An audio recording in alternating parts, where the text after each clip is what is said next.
So hello guys, welcome to the part of Kopyo guys. It's really nice and beautiful.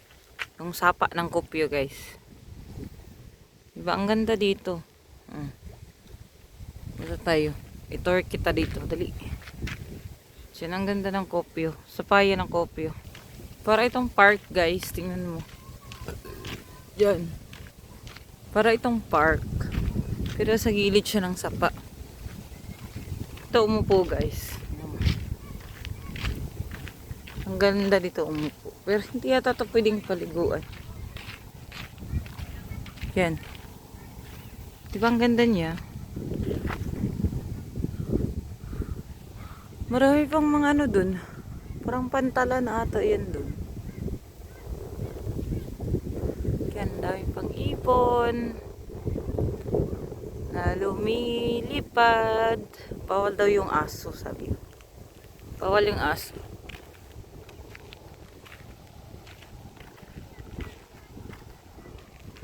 Daming ibon sa taas, hindi mo lang siya makikita. Ang liit kasi.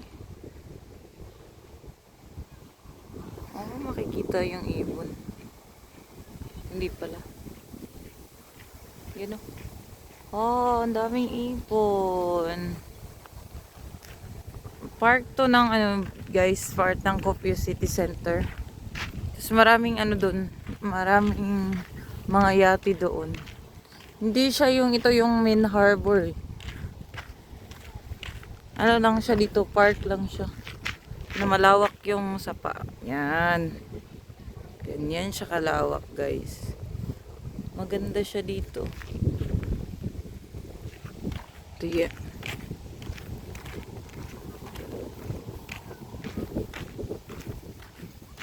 Ganyan kalawak yung sapa nila dito. Mga kamarites. Diba maganda siya kasi summer.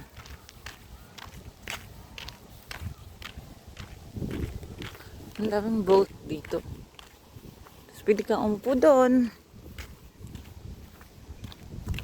Umupo doon. Magmuni-muni. Diyan. Upo ka dyan. Punta ka dyan. Yan, maraming boat dyan. Ewan ko at walang nagkayak. Bawal ata kahit magkayak ngayon.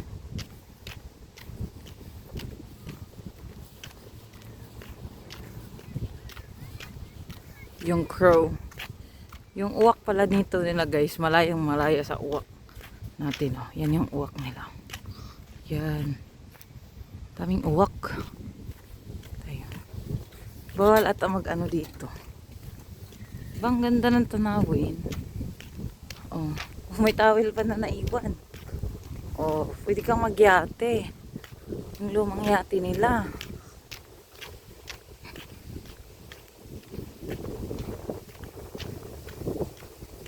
Maganda rito magmuni-muni.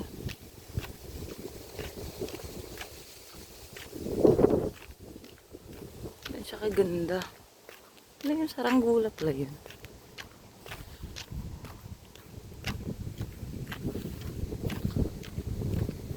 Diba ganito kalawak yung sapa dito sa may city center guys.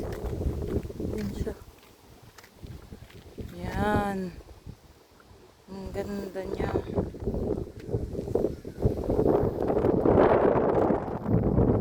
It's really amazing. Ang ganda. Pwede kang umupo dito at magmuni-muni. Yan yung ano nila dyan.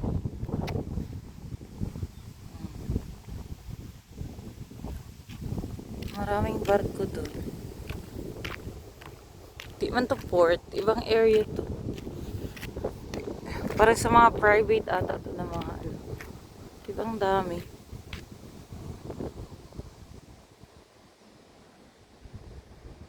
Oh. Ang ganda ng pala tanawin. Yan, dyan siya.